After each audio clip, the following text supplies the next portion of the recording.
মোৰ দৈপকীৰ সভা পৰিণয় শেষ হৈছে মাংগলিকভাৱে।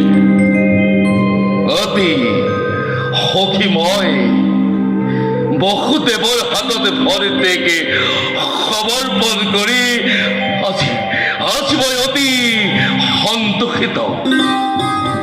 সঁচা কথা যুৱৰাজ, বসুদেৱ দৈপকীৰ বাবে উপযুক্ত বৰে। সেই হেতু আজি ময়ো অতিকে লোভিছো আনন্দ। কিন্তু কালকেতু যুৱৰাজ, একটি কথাই মোক বাৰে বাৰে বিচলিত কৰিছে অন্তৰ। আজিহে বুজিছো কন্যাদানে কিমান কঠিন। পিতৃ-মাতৃয়ে বাৰু নিজৰ কন্যাকে অচিনাকি লোকৰ হাততে কোনখতে সমৰ্পণে কৰিব কালকেতু।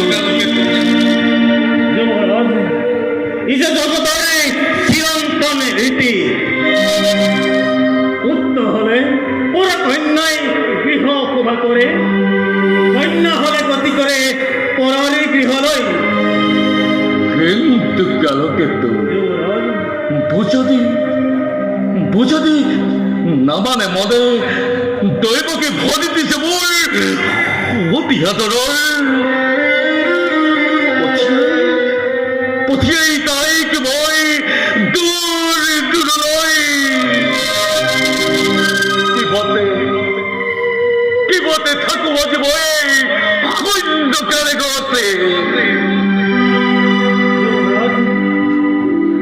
অস্থিৰ নহব আপুনি। নিজে যদি হৈ থকা তোৰে তেন্তে অজনা দৈপকীকে বাৰু কোনে আহি দিবহি সান্তনা। সঁচা কালকেতু বুঝিও নুবুঝে আজ মোৰ অবুদ্ধি পৰাবে।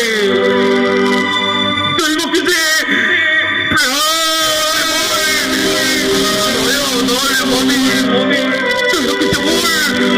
অতুল সম্পত্তি সেই দৈপকীক বিদায় দি সুস্থ জ্ঞানে কিবা দৰে থাকো ধৰাতে জীয়াই। যুৱৰাজে দুৰ্বল নহব আপুনি। পাহৰি নাযাবকে অতীতৰ কথা।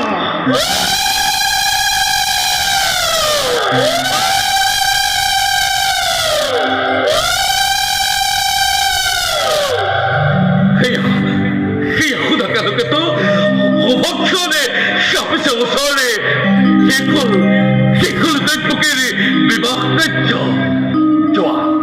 যোৱা কালকেতু সিংহ দ্বাৰাতে সুসজ্জিত কৰি ৰখা মোৰ সুবৰ্ণ ৰথে আজি মই বাকি ধৰি বসুদেৱ দৈপকীক লৈ যাম পতি গৃহলৈ। যোৱা